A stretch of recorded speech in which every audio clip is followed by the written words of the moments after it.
Welcome to the Pocatello Business Podcast, the only Pocatello podcast focused on providing profits for Pocatello people.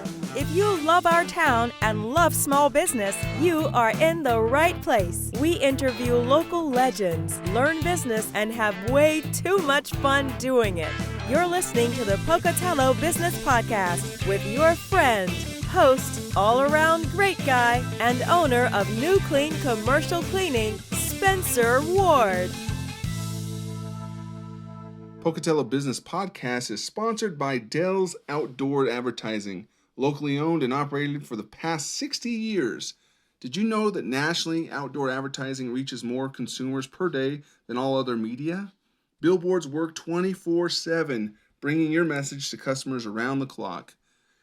70% of commuters remember messages they read on billboards, and 32% made a buying decision within 1 week based on billboard messages. If you'd like to get a hold of them, get your advertising going with Dell's Inc., then call 208-232-6886 and ask for Rob. That again, it's 208-232-6886. Ask for Rob. Talking about staying motivated today. We've all had that. We've all been at work thinking how to stay motivated. How do we get that task done, or how do we get that job done? This just seems impossible. Well, let me give you 5 ways. Number 1, set to-do lists. We've talked about this in time management and in videos past.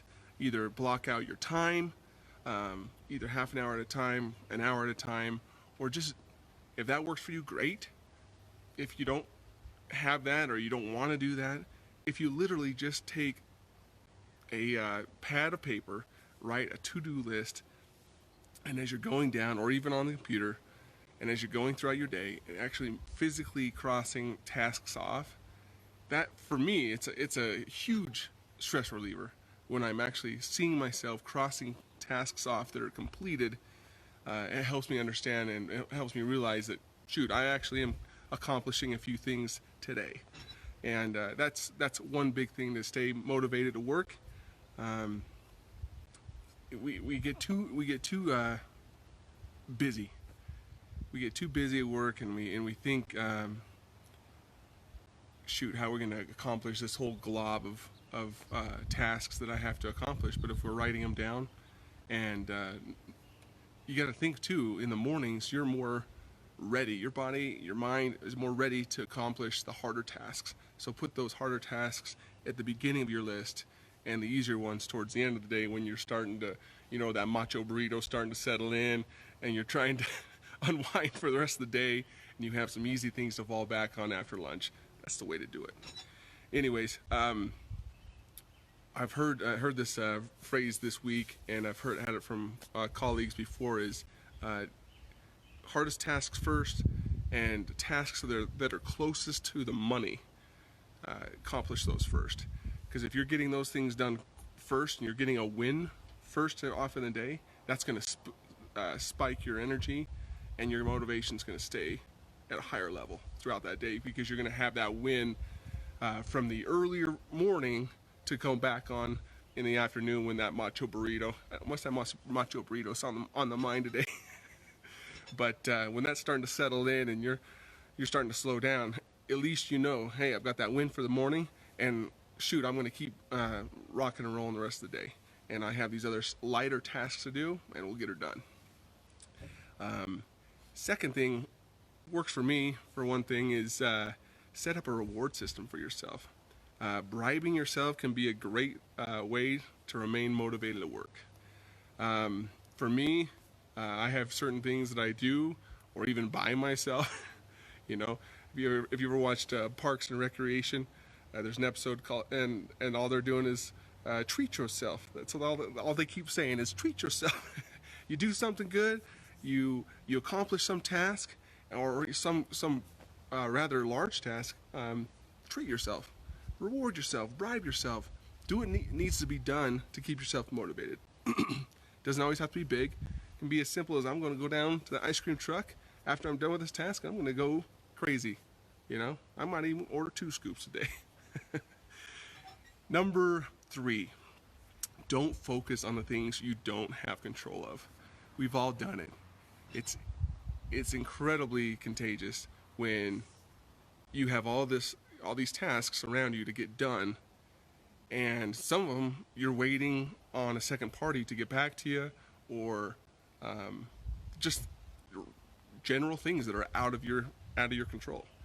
Don't worry about them. Put those off your plate. Archive that email after you've responded to it, so it's off of your mind. But you've responded to it. You've done your part to accomplish that task.